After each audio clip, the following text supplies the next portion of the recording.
The cul-de-sac looked like a postcard when my rideshare rolled off. Fresh mulch, flags on mailboxes, a dog nosing a sprinkler spray like it was July already. I hauled my carry-on by the handle, wheels thudding once at the crack in my walkway I kept meaning to seal. I was thinking about leftovers and my couch, 40 minutes of quiet before email. My phone sat at 38%.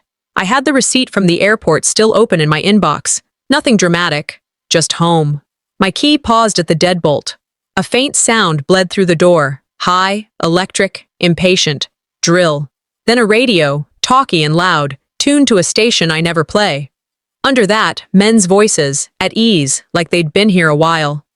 I set the carry-on upright and stood still long enough to feel that old proverb step forward in my head. Good fences make good neighbors, and good locks make good boundaries.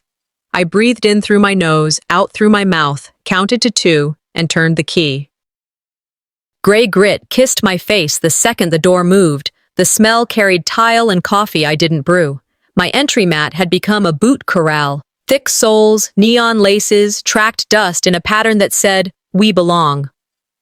A canvas drop cloth snaked down the hall and under the living room door like a tongue nobody asked for. My art book, open where I didn't leave it, held a radio with a paint-first soundtrack rattling on the cover. Against the dining room wall, the cardboard tube that holds my mother's kitchen sketch leaned at a slant. Dust flecked its cap. My hand rose without thinking and stopped an inch from wiping it. That pause told me more than the noise did. I set the carry-on beside the console. The bag hit hardwood, small and final. In, 2. Hold, 2. Out, 4. Calm is a choice. I towed the living room door wider. My kitchen looked like an anatomy chart. Backsplash peeled back in tiles, adhesive showing its teeth. Pipes exposed and cold, a vein no one ought to see unless a permit said so. My countertop had become a workbench. Tape, pencils, invoices spread like a picnic I wasn't invited to. Vance stood in my reading corner, where evening light usually falls across my chair. He was angled toward the workers as if he'd paid the mortgage with a signature I never saw. "Sign this and let the guys keep moving," he said, lifting a single page from the top of the pile. "We're fixing your layout." His voice wore the same shape it did when we were kids, and he declared who got what seat on the couch. The crew froze because rooms do that when conflict enters. Deke, the one with a pencil behind his ear and a tape hooked to his belt, looked up at me, then at Vance, then at the empty wall where a permit should have been posted. They weren't villains. They were just people doing a job between breakfast and dinner. I didn't raise my voice. I raised my lens. My phone brightened and captured the invoices, the tape, the page Vance held, the missing square on drywall where a permit placard ought to hang by law. I said the date, the time, my street name. I kept out adjectives like I was keeping out smoke. Owner present, I added, steady. No posted authorization. Family doesn't need permission, Vance said. It came out like a verdict, like he believed it would lay itself over my deed and stick. Trust, but verify. I heard my father's old line, borrowed from a president, roll through my head. Trust family. Verify paperwork. I set the phone to record and panned the backsplash void, the open cabinet, the shutoff someone had twisted without asking me. Then the entry mat boots, a detail no one remembers until a judge does. Then the radio sitting on my book, a small disrespect that told a bigger story. "Fellas," I said to the crew, "you'll be paid for today. That's not your problem. I'm speaking with the person who hired you. Respect is how you keep bystanders from becoming enemies." Deke nodded, grateful to be seen as a man at work and not a prop in a family fight. Vance pushed the paper closer. "We're on a schedule. You travel all the time. You don't live in this kitchen the way a family does. It needs to function." "My kitchen functions when consent is present," I said. The recording caught the words. That mattered. I tilted my phone lower so the camera could read the top line of the invoice, his first and last name, not mine. Materials list beneath, no permit number anywhere. Silence does its work if you let it. The drill behind me wound down and stopped. The radio host laughed at his own joke. No one joined him. I looked at Deke. "Who pulled the permit and under what owner name?" His eyes went to Vance. The pause grew a collar and sat on everyone's shoulders. I didn't rush to fill it. Adults let silence do what it's good at. "Does it matter?" Vance said. "It's family. We're helping you. You're always gone. I lined this up. It's a win-win." I could feel the blueprint tube behind me, like a person listening. My mother's pencil lines in there, an island, a light on a dimmer, a note in her handwriting that I haven't read in years because I promised myself I'd hang it when the time was right. One more speck of dust on that cap, and someone else's hand would have written her story on my wall. "We're stopping," I said. Even. Not a threat, a line. "No permission, no work.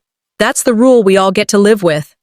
Deke rubbed his jaw once and started lowering a pry bar the way you lower a flag. Slowly, with care. He wasn't going to argue code with a homeowner holding a camera. He also wanted to be paid. Both things can be true. "Blythe," Vance tried again, lighter now, sales pitch replacing verdict. "Why make this ugly? Sign it. Let the guys finish today. We'll sort the rest later." "You know how red tape is. An ounce of prevention is worth a pound of cure," I said. He hates that tone, the one that makes me sound like I have a plan and he doesn't. My thumb hovered over the shortcut on my phone labeled 3111, not melodrama, just the next right step if the answer to my question wasn't clean. I pivoted the camera back to Deke because that was the only answer that mattered on tape. Who pulled the permit and under what owner name? The room held its breath. Even the radio seemed to drop a decibel. My carry-on waited in the hall like a dog that knows whether it's staying or going depends on one command. My mother's tube watched from the wall. The invoices waited for the word that would make them legitimate or turn them into evidence. I kept my face open, my voice low. "It's a simple question." No one moved. No one moved after my question. The drill had already wound down. Sawdust hung in the air, drifting through the light like a celebration I hadn't planned. I held the camera at my chest, steady.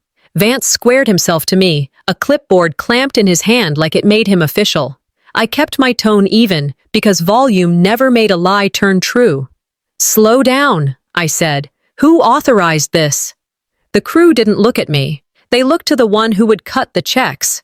That's how job sites work. Deke rolled his shoulder and shifted a half step, not hostile, just ready to take direction once someone in the room behaved like an adult. "Possession isn't ownership," I said, more to myself than anyone. "Presence isn't permission." Vance tapped the top of the clipboard with the back of his knuckle and flipped a page like a magician about to pull a permit out of thin air. He didn't. His face didn't change, but his eyes did. "We agreed at Christmas we'd help you," he tried. The words were wrapped in a memory we didn't share. "We said we'd step in, get this place set up for, actual family living." "Did I give you a key?" I asked. "Did I sign anything?" He smiled, patient the way people get when they think they're walking you back to your senses. Behind me, something small hit tile by the entry mat with a clean, dull clink. Deke's gaze slid that way. Mine followed. There it was, on its back like it had decided to tell the truth by itself. A freshly cut copy of my house key, stamped in block letters. "Do not duplicate." Vance reached, a half second too late. "It's a copy," he said, retrieving his hand as if the metal might burn. "Families should have a spare." I didn't touch the key. I kept the phone low enough to capture the mat and high enough to frame his face. "Where did you get it?" He kept his chin up like this was generosity. "You were distracted Christmas Eve. I borrowed your keys for a minute. We needed a plan." "We've all talked about how much you travel. You can't expect—" "Admission received," I said, not for him, for the record. "Key duplicated without consent." People talk about shame like it helps. It doesn't. I didn't blush or apologize for holding my own line. I remembered a line a teacher once used in church basement meetings. "When someone shows you who they are, believe them the first time." The worker's shoulders changed shape. Deke's jaw worked once while he looked back at the naked wall where a permit should have been pinned. He's been on enough sites to know where the line is, even if he doesn't draw it himself. I stepped into the entry, angled the phone so the lens could fill with the key's face. The stamp was clear.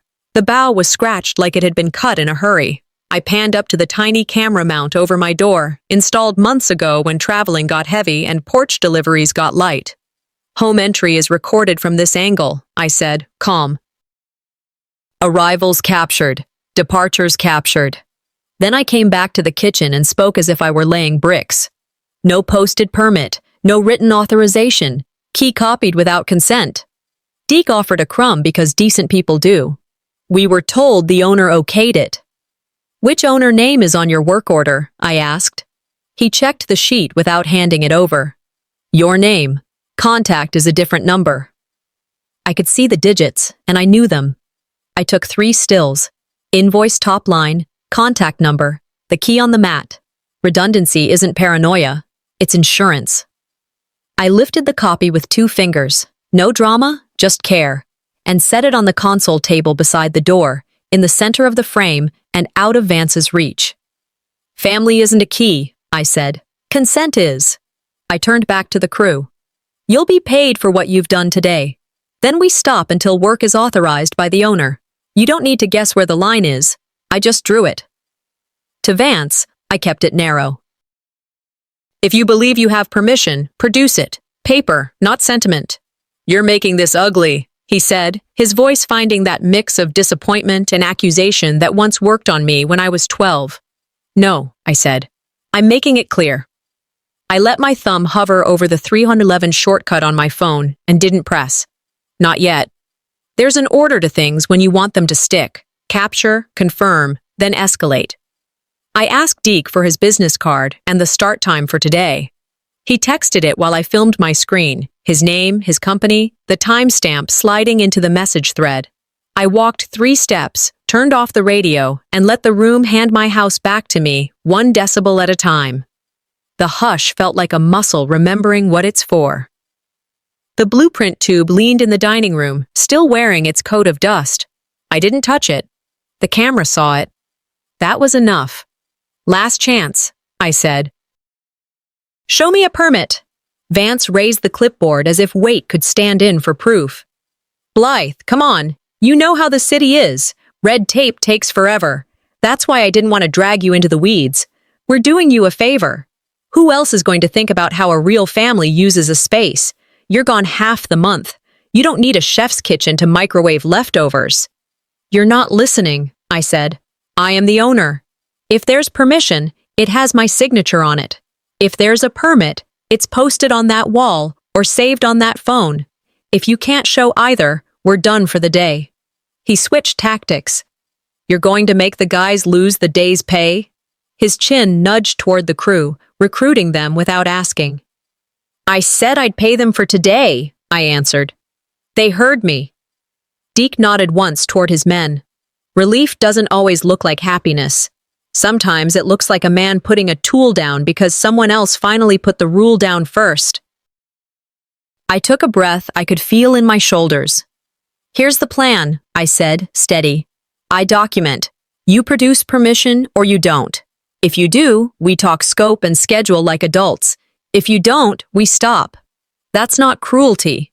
That's how grown-ups keep peace. He tried one more line he's used before. You're always so cold about this stuff. Calm isn't surrender, I said. It's a deliberate choice. My thumb still floated above the call.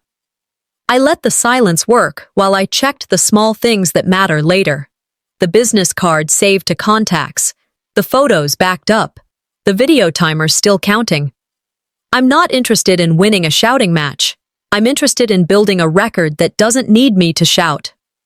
Permit, I said, one last time. He had volume. He didn't have paper. I kept my thumb over the 311 icon until the room gave me the truth it had left. Then I pressed. The ringtone sounded too bright for a kitchen with its insides showing. City Services, how can I help? The woman said. I gave my address, my name, a short description, unpermitted kitchen and plumbing work, homeowner present, contractor on site, no posted permit, copied key discovered. She asked for a callback number and repeated everything back to me, efficient and calm. When people care about order, their voice carries it. She issued a service request number and told me the building and zoning office would follow up. In the meantime, she said, Halt activity. Document. Do not allow further demolition. I wrote the number on a sticky, placed it next to the key stamped Do Not Duplicate, and filmed both in one frame. I turned to the crew. Gentlemen, we're done for today. Plain words. Clean edges. Deke, text me a breakdown of your crew list and hours. I'll pay you for the day, so no one leaves short. Respect isn't a concession, it's a strategy.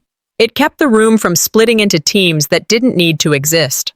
Deke nodded, thumbed the hours and names into a text, then looked at Vance because instinct is habit.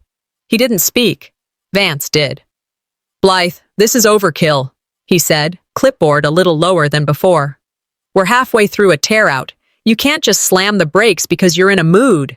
This is why nobody brings you into the planning phase. You make simple things difficult. Measure twice, cut once, I said. Today you didn't measure. I pulled my checkbook from the drawer where it lives, tore 3 checks with dates and amounts that matched the text from Deke, and wrote, Labor, halted by owner, in the memo line. I had each man print his name on a simple receipt from my home office pad and sign for it. I filmed the receipts while I handed them over. Paper isn't drama. Paper is memory that doesn't blur. He tried the neighborly tone next, the one people use when they want you to feel unreasonable. You know inspectors, once they get in, they start nitpicking. We're doing what you should have done years ago. You said yourself you wanted that island. I'll do it, I said. With consent and code. If it isn't in writing, it didn't happen. I stepped around him, past the drop cloth, into the dining room. The blueprint tube leaned where I'd noticed it earlier. Dust still freckled the cap. I held the camera on it for a slow count, then returned to the kitchen without touching it. Some things matter more when you don't rush to clean them. The workers packed tools with the quiet of people glad to have a direction they can defend to their boss at breakfast. Pry bars slid into buckets. A drill nestled into its case. The radio went back on the art book for a second out of habit. Then Deke shifted it to the floor and wiped the cover with the edge of his t-shirt. Small gesture. I saw it, I said. Thank you. He shrugged like it wasn't anything and kept moving. Vance planted his feet by the sink that wasn't attached to anything. You're turning this into a mess that's going to cost you twice, he said. You always do this. Freeze, then overcorrect. I took initiative because no one else would. No is a complete sentence, I answered, and initiative requires permission when it's not your house. I opened the front door to give the men an easy exit. Cool air slid in, lifted the dust, and made the room feel like it remembered what season it was. I filmed each tool case as it passed the threshold, then the boots scraping off grit at my mat. I didn't need apologies. I needed an accurate account.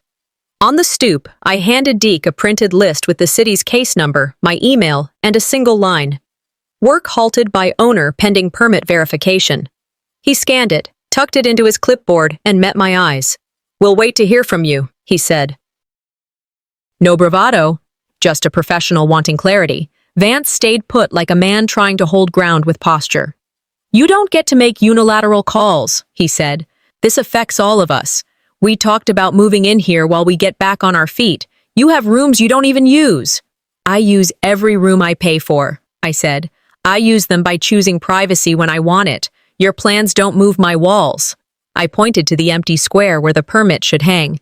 If a piece of paper with my signature appears there, we can talk scope and timeline. Until then, you're out of bounds. He laughed once with no humor in it. Since when did you become the sheriff? Since I bought the house. I stopped in the doorway and added, You said you didn't want to drag me into the weeds. That's not what this is. This is daylight. I stepped inside, left the door open for him to make a choice, and walked to the sink shutoff to ensure the valve was closed. Water that doesn't belong moving shouldn't move. In the entry, I set the copied key in a small zip bag for evidence, wrote the date on the white strip, and slid the bag into the top drawer of the console with the service request sticky. I narrated the drawer closing on camera and said, Secured. I took one more still of the invoices bearing his phone number and emailed them to myself with the subject line, Do not delete. Redundancy is insurance twice over. The crew eased past Vance, a geometry problem solving itself. two bodies choosing the path that doesn't touch the third. When the last case crossed the threshold, I looked at Deke. "Text me when you're clear of the driveway." He did, 30 seconds later. "We're out. Sorry for the trouble." I thumbed back. "Not your fault. Payment confirmed." Vance stood in the middle of my kitchen with his hands open, as if he expected the room to vote. "You're really going to be that person," he said. "Cold, bureaucratic." "To your own family. Family is a commitment, not a credential," I said. "And consent isn't a feeling. Bring me paper." He tried one last angle. "You think you can push me out of this? I'll be back with help. You won't always be here to play gatekeeper." "I won't always be standing in this doorway," I said. "But the locks will, and the rules will. We're done." He stared at the blueprint tube, at the dust he'd left on it, then at the phone in my hand. He didn't say he was sorry. He didn't move toward the door until I lowered the camera 4 inches and looked at the entry like it was a clock. He walked past me without brushing my shoulder. I closed the door behind him and turned the deadbolt. The click sounded like a boundary snapping into place. The house exhaled. I wiped the art book cover and placed it back where it lives. I folded the drop cloth along its seams and stacked it by the door for pickup. I swept the grit into a pan and dumped it into a bag, tied it, and set it on the stoop. Small order returns first. The big kind takes a beat. My phone buzzed. A text from 311. "Your service request has been logged. Follow-up expected within 1 business day." I pinned the message. Then I sat on my bare counter, feet on a stool rung, and let my jaw unclench. I didn't feel victorious. I felt accurate. People think calm is soft. It isn't.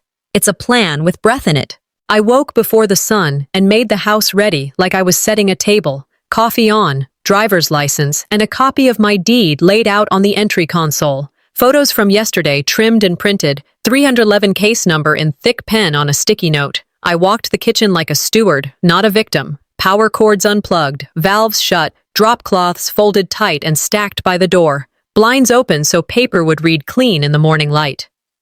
I set a straight-backed chair by the door to act as a small desk and plugged my phone in until the battery read a comfortable green. Calm doesn't just happen, you stage it like a room. The knock came soft, but sure. I opened to a man in a city jacket with a badge clipped high. "Good morning, Ms. Kincaid. Hector Salazar, Building and Zoning," he said, offering his ID before I asked. "Procedure speaks respect." I nodded him to the threshold where the light was best and kept us there. I started a voice memo out loud, date, time, address, so there would be no secret recording, just an honest one. He glanced at the red temporary notice 311 had had me print and post last night, then at the case number. "We enforce code and safety," he said.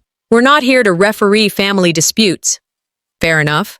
I'm not asking for a referee. I'm asking for a rule book. I handed him my license and the deed copy.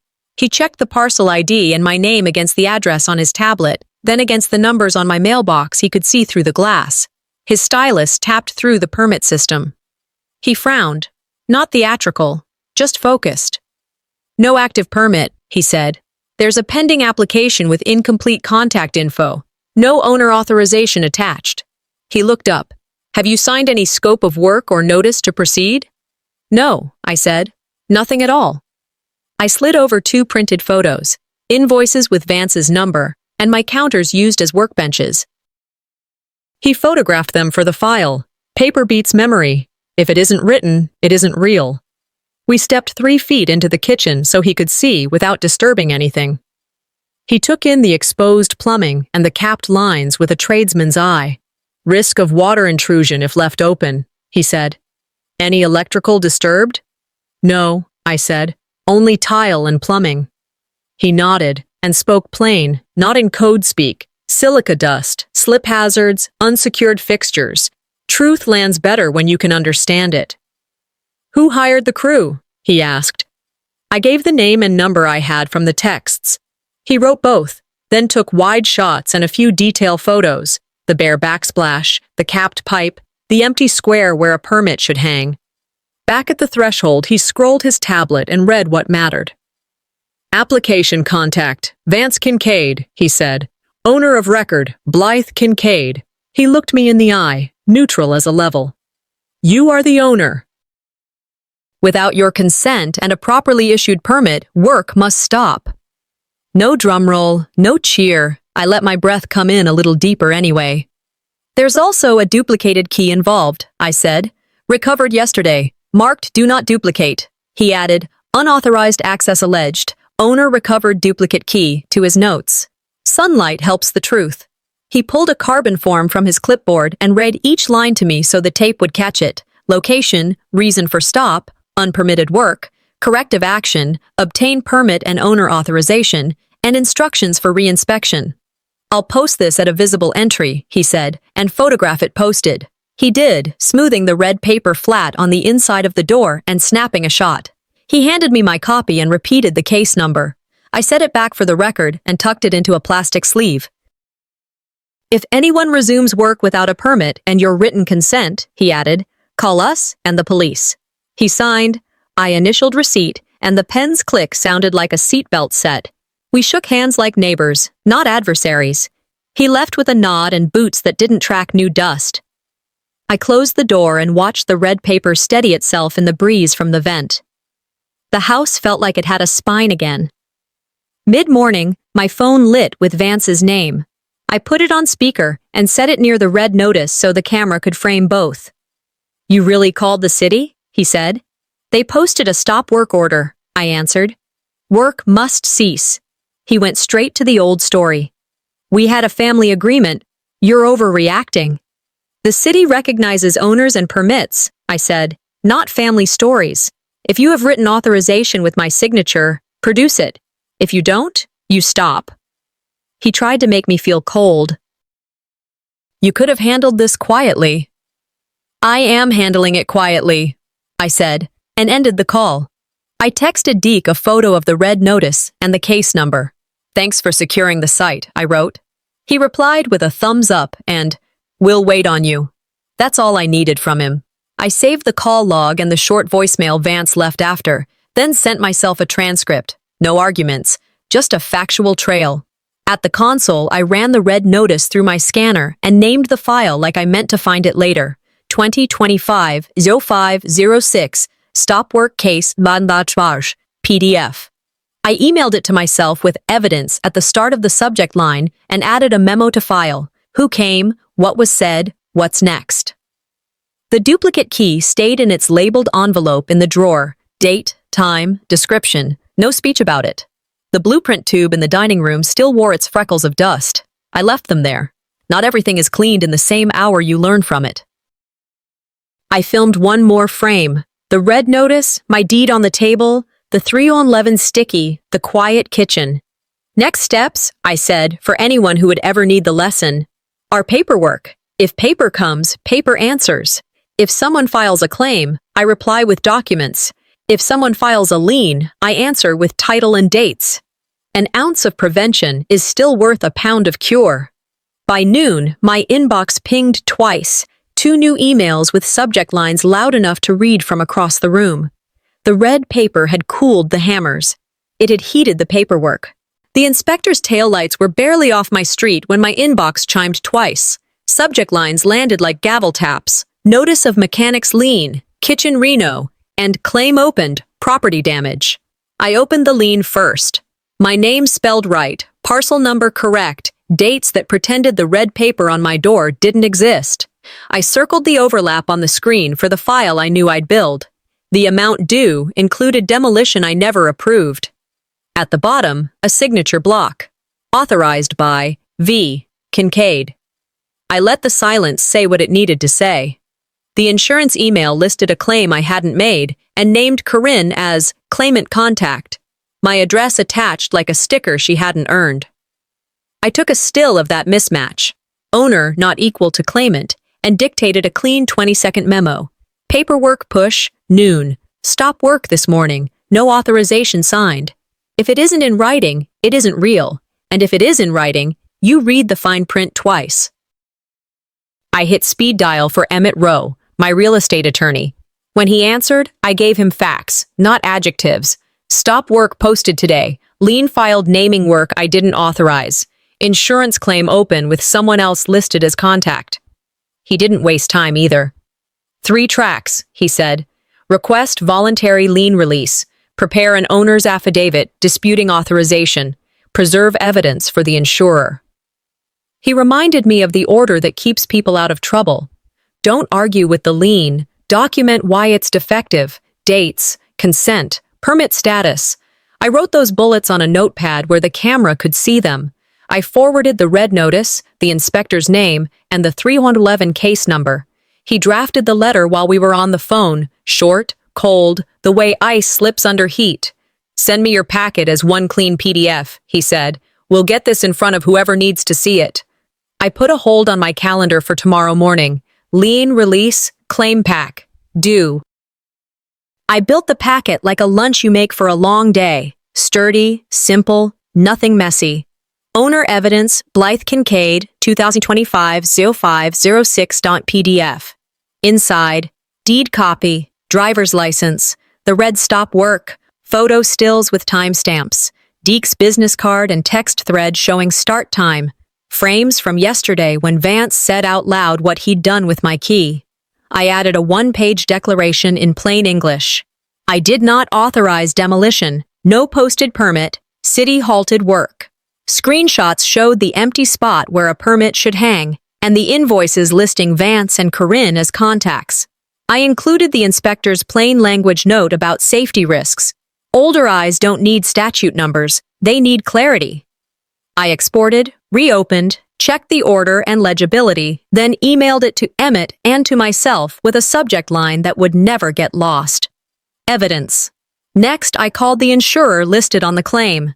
A woman answered and gave her first name and an extension. I need to add an owner statement to this file, I said. Before an adjuster calls, I want the facts in writing. I read a 60-second summary straight from my packet. Unauthorized renovation, no consent from the titled owner. Stop work, posted this morning. I offered to email the consolidated PDF. She gave me a claim address. I repeated it back. She confirmed. I noted her name, the time, and the reference number in my memo and read it again on camera for anyone who might one day need the steps. I flagged one line she could paste into the file. This is not storm damage. This is unauthorized work performed without owner consent. I sent the packet, BCC'd Emmett, and saved the sent message as a PDF. Trails matter. I moved on to the things people forget until they get burned. I logged into the electric portal and enabled the owner lock, added a 6-digit PIN, only I know. I called water and did the same. Please note, I said to the rep, no additions to this account without in-person ID by the titled owner. She read the note back. I asked if any name change or access requests had hit my account today. None, she said. I wrote her first name, rep ID, and the time on my pad. I turned on suspicious activity alerts, text and email for anything unusual. Screenshots of each confirmation went into the evidence folder with clean names I'd recognize later. Locks aren't just on doors, put them on your accounts. Money next. I called my bank, then my card. Please add alerts for home improvement merchant codes over 200, I said, and require text authorization for any new vendor in building materials or hardware. The rep walked me through it and sent a confirmation email. Also, I added, verify that no store cards have been opened in my name. She checked, then offered to email the confirmation. I placed a light fraud alert with a bureau. Not a full freeze, just enough to make a new creditor pick up the phone if someone tried something cute. Every confirmation got saved. Paper beats panic. I put the pen down and looked at the list I'd made at breakfast. Half the boxes were checked. The house felt a little taller. The screen lit up with Vance's name. I let the camera see the phone face up near the red notice. You're making this bigger than it needs to be, he said. We're all trying to help you. The city posted a stop work, I said. A lien doesn't make you right. He reached for a word I knew by its weight, even before he said it. Ungrateful. It came out as a sigh dressed like a scold. We're saving you money, he added. Savings without consent is a debt, I said. If you believe you have permission, show it. Paper, not sentiment. He tried to make the future sound like a threat. We'll file more paperwork. File whatever you wish, I said. Facts travel better. I offered one lawful road, submit a written proposal, pull a permit with my signature, otherwise this is over. He hung up angry. I saved the transcript and the number of seconds on the call. I texted Deke a neutral update and a thank you for leaving the site safe yesterday. He sent back, "We're out until you call us in." The afternoon thinned into light that made the red paper glow like a reminder instead of a warning. I labeled a manila envelope, evidence, and laid the duplicate key inside with a note card. Date, time, do not duplicate, stamped on bow. I added 3 loose backsplash tiles Vance's crew had stacked on my table and a copy of the invoice with his phone number. Each thing in a place. Order is a quiet kind of self-respect. I took a breath and pressed record for a short, simple log in the same voice I'd want to hear if I were trying to help someone else through something similar. Owner packet built and sent. Insurer briefed with owner statement. Utilities and accounts locked with owner PIN and alerts. Bank and card monitoring set. Lien disputed through counsel. Next likely moves, more paper. Response, more facts. I ended the recording and set the phone aside. At dusk, I walked the perimeter inside, not like a guard, like a homeowner. I tested the motion zones on the security app and adjusted the floodlight angle so it reached the garage and that large window that had made Vance feel comfortable using my living room as a job site. The camera pinged each zone green. In the dining room, the blueprint tube leaned against the wall. Dust untouched. I left it. Not everything needed cleaning tonight. I brewed chamomile and sat at the small table by the window where my mother and I used to finish holiday cookies. Nobody really needed, but everybody took anyway. I thought about mercy and locks. People say love is unconditional. I don't think that means borderless. Mercy needs a lock. Love needs a line. I wrote the sentence on an index card and slid it under a magnet on the fridge. Sometimes you need to see your own rules. The house slowed with me. The fridge hummed the old hymn of a reliable appliance. I set the security app to away and tested the volume on my phone. I did one small thing I'd learned from living alone. Charged the phone to a comfortable number, then set it on the nightstand face up with the screen dimmed, emergency tone at full. I stretched, turned off the kitchen light, and watched the floodlight outside test itself and fade. Some nights end because you're ready, some end because the clock says so. I brushed my teeth, washed my face, and told myself I'd done what could be done today. Paper answers paper, locks answer impatience. No one wins a family fight by shouting. They win by being unmovable where it counts. I lay down and let the quiet settle around me like a blanket you keep for guests and end up using yourself. The house had my voice again. My name was back on the law where it had always belonged. The red notice on the door was not a scar. It was a stitch. I slept. For a while.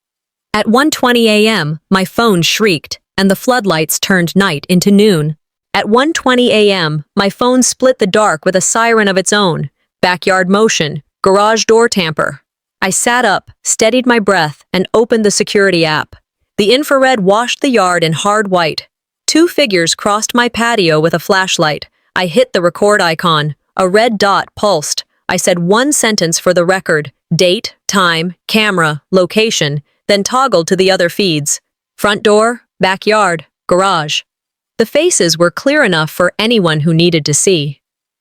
Vance worked a crowbar into the living room window track. Corinne swept the patio with her light like this was a rehearsal. I kept my voice level. Technology doesn't take sides, it takes timestamps. My thumb hovered over the red siren button. I waited one more beat to capture the close-up, the angle that would end any arguing later. Evidence first, then escalation. I tapped a second recording on my phone for redundancy and hit speaker. 911, what's your emergency? The operator asked.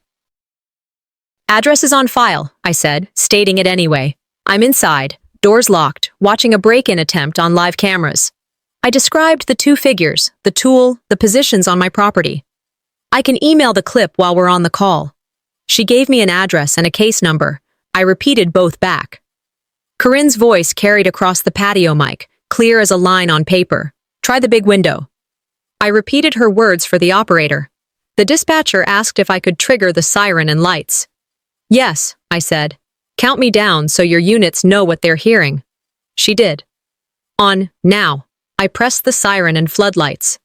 Recording continues, I added, more for my own steadiness than hers. The yard turned into noon. The siren punched the quiet so hard the air felt thinner. Both figures froze, deer in the exact wrong headlights, then split, one toward the fence, one toward the side yard. The crowbar clanged against the patio and skittered to a stop. I zoomed tight and caught a sticker on the shaft, a number I could enlarge later. Notifications stacked on my screen. Floodlight on, siren triggered, motion detected. I took screenshots of each one. I stayed on the line until the dispatcher said units were canvassing and to remain indoors. I emailed the clip and got an auto-acknowledgement in under 10 seconds. I didn't step outside. You don't win points for bravery at 1 a.m. You lose good sense. Safety beats curiosity, I said for the record, and let the siren wind down. My hands didn't shake. Calm is a muscle you work the same way you work any other. Small reps, every day. Before sunrise, I made coffee and opened a new folder. 2025-05-07, Night Incident. I dropped in 3 clips, 8 screenshots, and the case email. I wrote a short memo. Time, description, actions taken, exactly what the dispatcher said. Facts, signed and dated, because memory edits itself when it gets tired. I texted my attorney. Night attempt captured, evidence ready, secure link by 8 a.m. A sticky note went on the wall near the living room window. Photograph tracks and scuffs in daylight. Then I watered the front planter. Nothing magical in that, just a way to tell my body the night was over and the day belonged to me again. People say, fear knocked, faith answered, no one was there. My version is simpler. The process answered, and it had paperwork. At 11:15 a.m., footsteps. A cluster came up my walk carrying bakery boxes like peace offerings. Corinne led with a smile so bright it clicked. Vance hung back, eyes on the handle. Aunt Luann and Uncle Ray stood like bookends, hands folded against the sun. I stepped onto the porch with the door locked behind me and the stop-work copy in my right hand, not raised, just present. We brought bagels to kick off move-in. No hard feelings, Corinne sang. Aunt Luann's voice was honey and worry. Is this really necessary? He's family. I answered with something older folks know in their bones. Family is love. Houses are law. Vance reached for the handle. I didn't grab him. I pointed at the keypad. This house runs on consent. Uncle Ray peered at the red notice through the glass. What's that paper? I held it to the pane. City order. Case numbers here. Corinne gave a small stage laugh. So dramatic. I kept my voice even. The drama ended when the law arrived. What's left is clarity. I pressed the keypad. The lock flashed red and gave a single, definitive beep. Not loud, not theatrical, just a sound that meant a line existed. Aunt Luann blinked. Is the lock broken? It works on consent, I said. I laid out the terms like a contract with good margins. If you need to retrieve personal items, schedule a time. Otherwise, no entry today. The kitchen is a closed site. Corinne turned to the doorbell camera for her audience that didn't exist and said, she locked out her own brother. I let the camera catch my face and the notice in the same frame. I locked out unauthorized work. Vance moved closer to close the space. I stepped a half-inch forward, not back, and angled the stopwork so the lens could read. Bagels can stay with you, I said. The notice stays with me. He waited for me to raise my voice so he could point to it later. I didn't. The only repeated sound was the memory of that beep. Respect, I added, is the rent we pay to stay in each other's lives. The porch exhaled. They didn't apologize. I didn't ask. When they left, I saved the doorbell clip and titled it 2025-05-07 Porch Boundary Beep.mp4. I texted Deke a thank you and a photo of the red notice again. No mixed messages, no gaps to exploit. I emailed Emmett a 2-paragraph summary and links to both the night footage and the porch exchange. Then I wrote down 2 exact quotes. Try the big window, and she locked out her own brother. Exact words travel farther than feelings when things get crowded.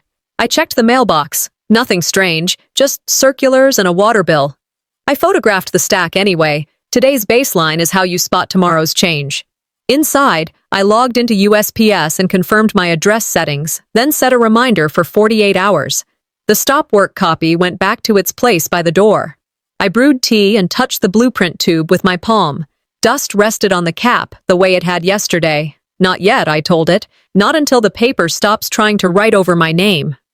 Here's what I knew by afternoon. They couldn't beat the lock, the light, or the beep. The line held because I held it. People who don't like a door tend to look for another entrance. If they can't use a key, they'll try the mail. I cleaned my cup, set it in the rack, and let the house settle back into its own breath. After lunch, I walked to the curb with the same calm I'd used all week. The mailbox door stuck a little, then gave.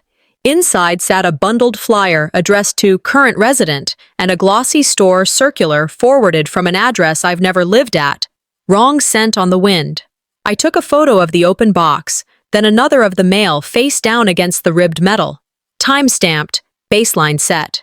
Back inside, I opened the informed delivery email. Grayscale previews showed envelopes expected today. 2 never showed. I didn't race my heart to meet the news. I spoke one line to my phone recorder. Paper can move you out of your own house if you let it. Then I sat at the kitchen table, opened my laptop, and logged in. Guessing is a luxury for people who aren't already under siege. I check. I verify. I let the facts, not adrenaline, call the play. The USPS dashboard loaded and hit me between the eyes. A change of address was active from my home to an apartment across town, effective today. Confirmation number neat as a bow. I took screenshots of every screen. Dashboard, request number, forwarding address, the confirmation banner. File names clean and dated. I clicked Report Fraudulent COA, filled the form, attached my driver's license and deed copy, then typed a statement that had no adjectives and no wiggle. I did not authorize any change of address. I called the fraud line, read the COA number, and asked for reversal plus an email confirmation. The rep flagged the receiving address for inspection, and I asked for a note on my profile. No forward requests accepted without in-person ID of titled owner. Added, she said. You'll get a case email. It landed while we spoke. I saved it as a PDF, dropped it in my evidence folder, and exhaled evenly. Mail is money. Guard it like a bank. I drove to the post office with ID and deed in a clear sleeve. At the counter, a clerk named Mr. Han listened while I kept it short. Active COA, reversed by phone, need ink to make it stick. He printed a COA fraud affidavit and slid it under glass. I signed in blue ink. He stamped it with the date, time, and unit number, then initialed the corner, small marks that matter later. I asked for the case number and his station ID and repeated both into my phone's audio note so I wouldn't trust memory. We added a 3-day hold to catch any stray mail while the system fully rolled back. He placed a flag on my address. No forward without in-person verification. I watched him type it. I photographed the stamped affidavit and emailed it to myself and my attorney with the subject line, USPS COA fraud, affidavit and hold. Back home, my property alert pinged with a polite chime that didn't match the message. Document queued, deed related. I logged into the county portal and pulled the queue. A quitclaim deed had been submitted electronically. The grantor line looked like a blank with ambition. The grantee field carried a name I know too well. I printed the queue page to PDF and took stills of the screen with the parcel ID visible. Then I called the recorder's office. A clerk named Janelle answered with the tone of someone who has seen every kind of Tuesday. I requested a fraud flag on my parcel. She explained their vetting process, calm and professional. If owner identity doesn't match, recording can be rejected. An affidavit from me would help. I downloaded their form, filled it with parcel ID, name, and one sentence that couldn't be misunderstood. No grant of interest made or intended. Quiet titles begin with loud paperwork. I took my ID, deed, the stop work order, and the filled affidavit to the recorder's office. Janelle notarized my signature right at the counter, then pulled up the queued e-submission. On her screen, the grantor signature block was a scanned scribble. No notary seal, no journal details. She circled the defects in red and typed a note on the queue. Owner disputes, hold for verification. She stamped my affidavit, received, and handed me a receipt. I photographed the date stamp next to the monitor with the queue page still open. 2 images, 1 moment, no doubt. She reminded me to keep my property alert on. Already is, I said. She smiled like someone who enjoys a prepared citizen. I walked out lighter, but not loose. Validation is a steadier breath, not a victory lap. Twilight laid long shadows across my front walk when a sedan eased to the curb. A woman with a leather folio stepped out and rang the bell. The doorbell camera looped her into my phone. "Hi, I'm Piper with Mobile Notary Services, here for the signature on the authorization," she said, reading from her screen. I stepped onto the porch and closed the door behind me, lock set. "Who requested you?" I asked. She named Corinne. The note on her phone said owner authorization. Piper glanced from me to the keypad. "Are you the tenant?" I held my ID up to the camera. "Owner." I asked to see the document. She handed me a printout with my name typed and a signature that wasn't mine. No seal, no journal entry. I took a photo of the header, handed it back, and used one sentence I've leaned on all week. "You won't be getting a signature tonight, on anything."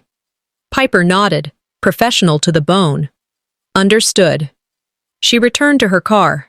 I emailed the notary board with the appointment details before her taillights turned the corner. Inside, I sat at the table and started stacking shields.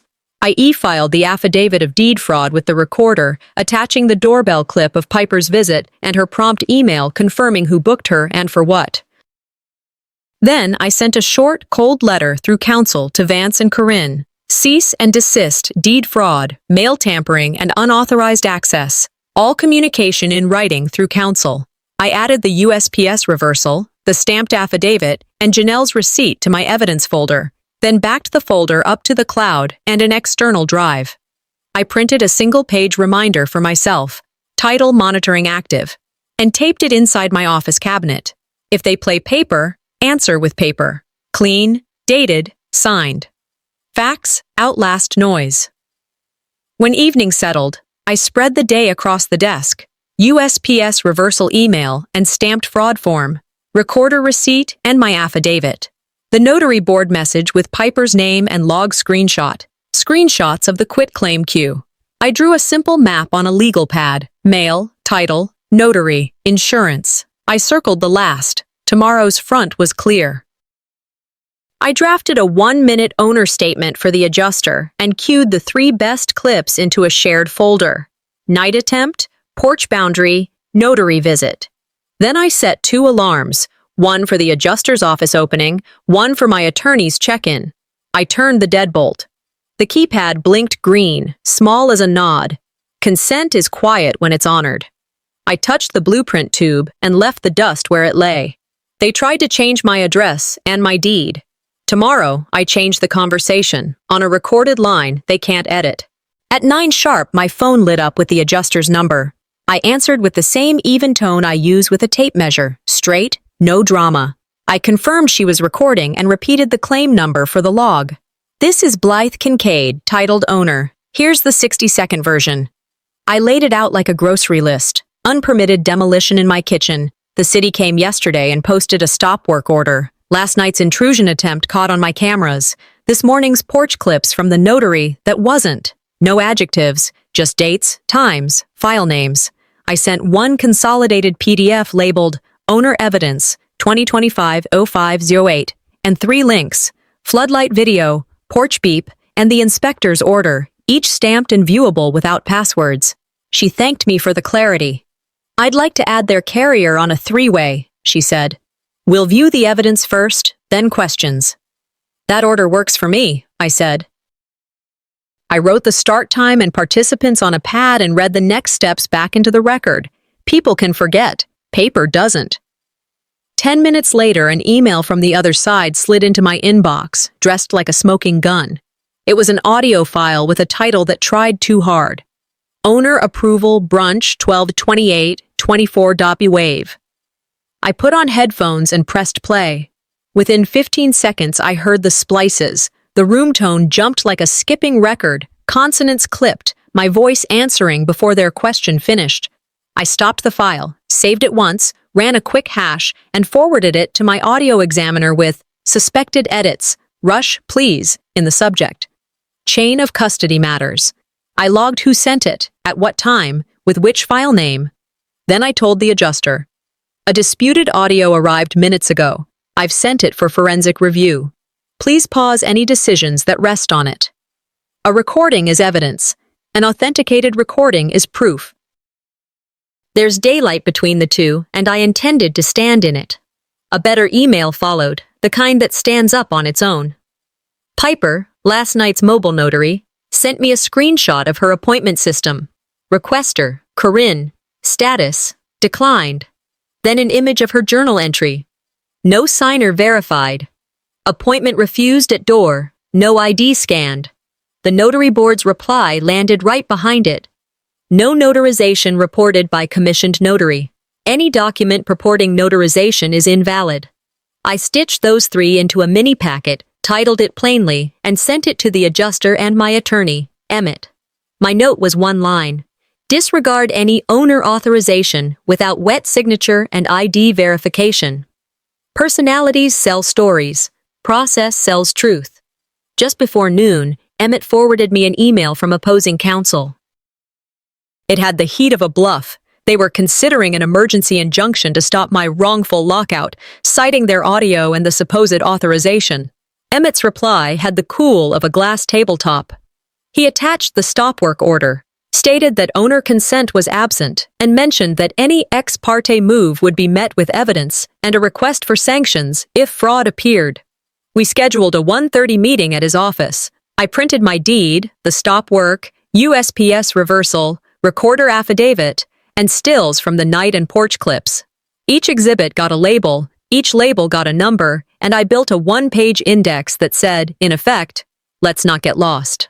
While the printer worked, I told the camera one sentence that has carried me from the first dust puff to now. We don't argue, we authenticate. Emmett's conference room had a long table, a clean wall, and decent coffee. Ms. Delaney joined by video. Her square sat at the middle like a sensible judge. Mr. Karp, opposing counsel, took the seat across from me. Vance and Corinne stayed absent under advice, which often arrives right after trouble. We all confirmed recording. I said one sentence. Owner of record present with exhibits. Emmett ran the show. Slide 1. Floodlight clips with EXIF data visible. Faces clear. A crowbar glinting, then falling. Timestamps pulled from the camera. Upload logs from the security app to show I hadn't edited. Ms. Delaney nodded and typed. Slide 2. The porch clip.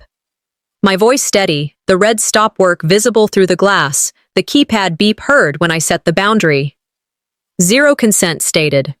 Slide 3. The inspector's order. Plain English code citation, owner consent required, date and time before any so-called authorization. Slide 4. The notary packet. Piper's log and the board's email. No notarization performed, meaning any authorization was an orphan. Slide 5. The audio memo from my examiner arrived mid-meeting.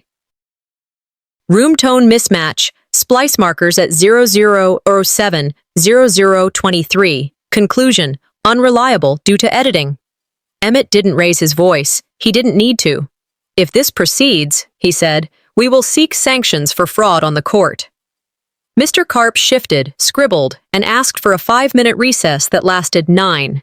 Miss Delaney said, our claim remains paused for internal review. Liability appears adverse to your clients. No gloating crossed my face.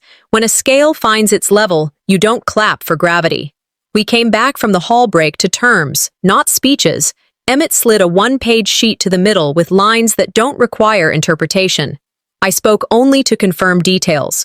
Mutual release of civil claims, immediate withdrawal of the mechanic's lien and the insurance claim, with a written retraction to the carrier. A 2-year no-contact agreement, 500 feet from me, my home, my workplace, no direct or indirect contact. Digital counts, so does let me just send a friend. Liquidated damages at $25,000 per breach, with attorney fees shifting to the one who breaks it. All copies of keys and codes destroyed, with an affidavit of deletion due within 48 hours. Repair compensation either by a neutral, licensed contractor chosen from my shortlist or a set sum into escrow within 7 days, pull a real permit, do real work, or pay for it. Conditional mercy. If they perform every term and sign the pledges, I'll request withdrawal of the criminal complaint, breach it, and the evidence packet goes to prosecution without another conversation. A basic non-disparagement clause, no smear campaigns online, no crowdfunding stories about the ungrateful sister. Violate it, pay the liquidated damages. It wasn't revenge. It was clarity. Signatures followed the same rhythm as everything else we'd done. Measured, logged, retrievable. We signed last, so there was nothing left to argue about. Emmett scanned the fully executed document before anyone stood up, saved it to a shared link, and emailed it to every address in the room. A courier took the lien release to be filed. Emmett faxed the claim withdrawal to the insurer while Ms. Delaney was still on the call. I handed over a sealed envelope marked Disputed Evidence, Chain Logged, which held the audio file and the printed authorization copy we'd received. It went into Emmett's evidence drawer, not a trash can. I put a reminder in my calendar to review the no-contact agreement at month 23. Boundaries work best when you maintain them and verify. I pocketed the flash drive with exhibits and confirmed the off-site copy had synced. Redundancy ends arguments. Back home in the late afternoon, I made one courtesy call to the detective desk, noting that I would request withdrawal of my complaint when the term sheet was fully performed. I gave the case file ID again and asked that the memo reflect today's settlement. Then I opened my contractor shortlist and sent 3 emails requesting a fresh, permitted scope to repair the damage. I attached the inspector's name and the case number. I don't like people guessing who's in charge. I set 2 repeating tasks, a monthly check of my title alerts, USPS account, and utility locks, and a quarterly test of the doorbell camera and floodlights at night. Prevention isn't paranoia, it's housekeeping. Then I did something that meant more to me than to anyone on a call sheet. I took down the blueprint tube from the dining room corner and slid the drawing out halfway. My mother's hand had sketched an island that seats 4 without the chairs bumping knees. I didn't shake off the dust yet. I let it settle back into the paper. Not yet, I told the empty room. But soon. People will say peace is the absence of noise. I think peace is the sound you hear when the noise no longer runs the room. The phone didn't ring. The porch stayed empty. The stopwork hung like a red stoplight that finally did its job. Evening drew a line across the floorboards. I sent Mrs. Delaney a short thank you for objectivity and copied Emmett. Fair is fair, my father used to say, and fair is fast. I checked my inbox one last time and found what I needed to see. The insurer's confirmation of claim withdrawal, the lien release filed at the recorder's office, and a short email from Mr. Karp with 2 words I could live with.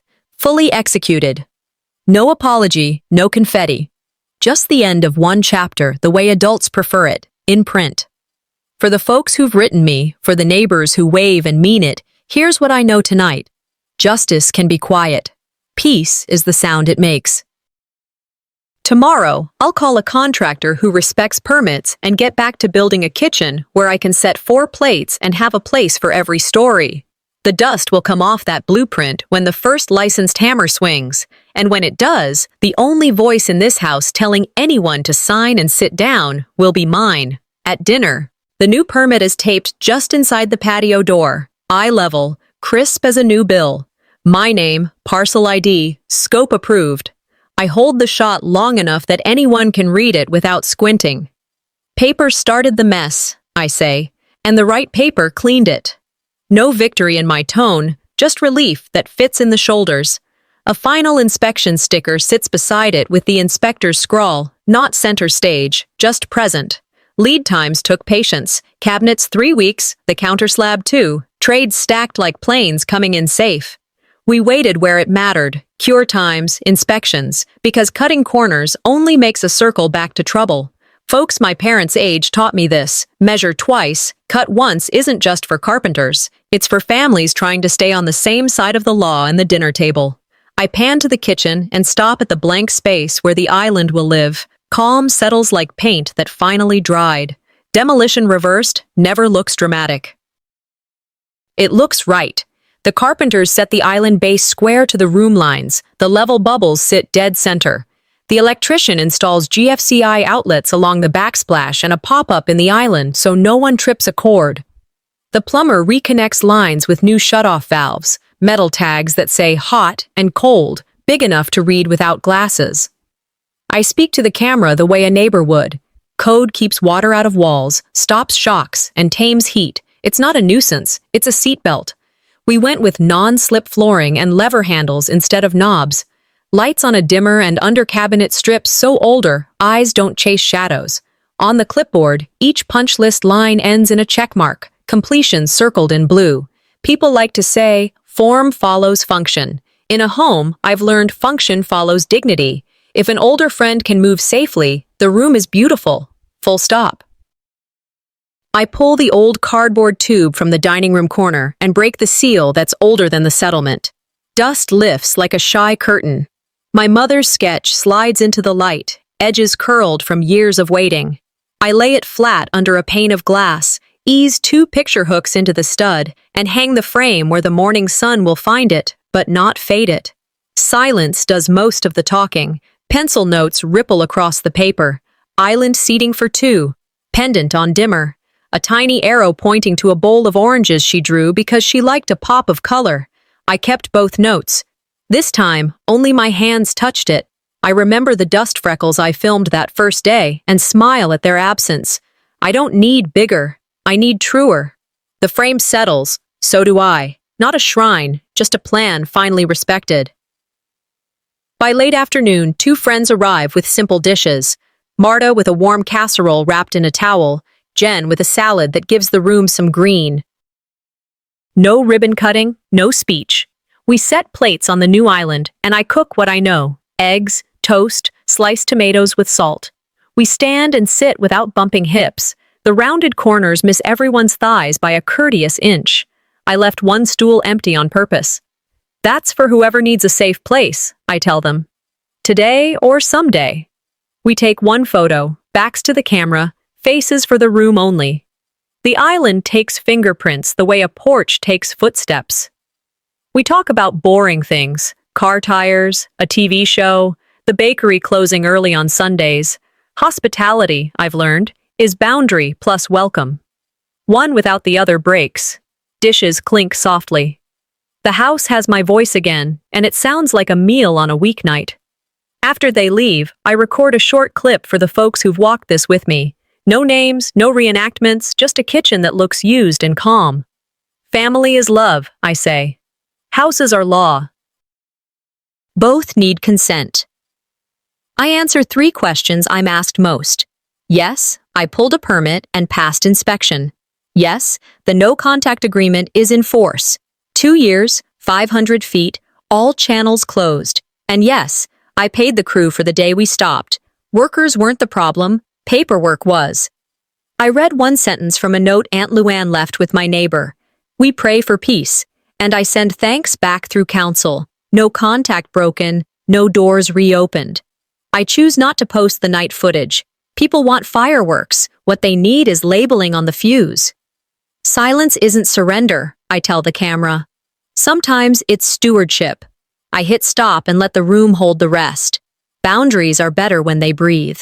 On my phone, a calendar reminder sits at month 23. Review no contact, renew if needed. The lien release shows recorded. The insurance claim sits withdrawn. The false authorization certified destroyed.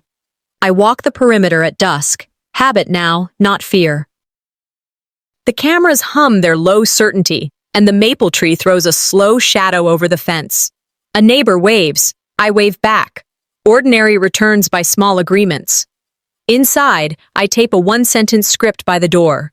Please schedule by email. No unannounced visits accepted. It isn't for strangers. It's for me. So the words show up when my nerves don't. I pause by the keypad and think a line I didn't have language for months ago. I can love people best when I stop letting them hurt me. The porch bulb warms. The street quiets. The lock keeps its promise without making a sound. On the shelf by the door, a small shadow box waits. I lay the duplicate key inside, cold, stamped, do not duplicate, and label it What didn't open this door? Beside it, a white card with 10 words. This home runs on consent. That's the whole sermon. I scroll to the contractor code on my lock, tap delete, and watch the log refresh to no active guest codes. I say one sentence aloud for anyone who needs it. Locks protect what you cherish. Consent protects who you are. The keypad answers with a soft beep and a gentle green blink. It isn't the sound of a wall going up. It's the sound of a gate that opens when asked the right way. The key sits in the box like a retired uniform, kept for the lesson, not the use. Morning sticks its first stripe of light across the counter where invoices used to pile. I write a grocery list on the island. Coffee filters, butter, oranges. The bowl needs restocking to honor the sketch. I email the contractor a thank you and a clear referral, because good work deserves daylight. I open a blank document and title it House Manual. First line, Owner, Blythe, Rule 1, Consent. It's for whoever lives here after me, or for me if a hard season makes me forget. Then I call the community center and volunteer one afternoon a month to teach Home Safety Boundaries 101 for seniors.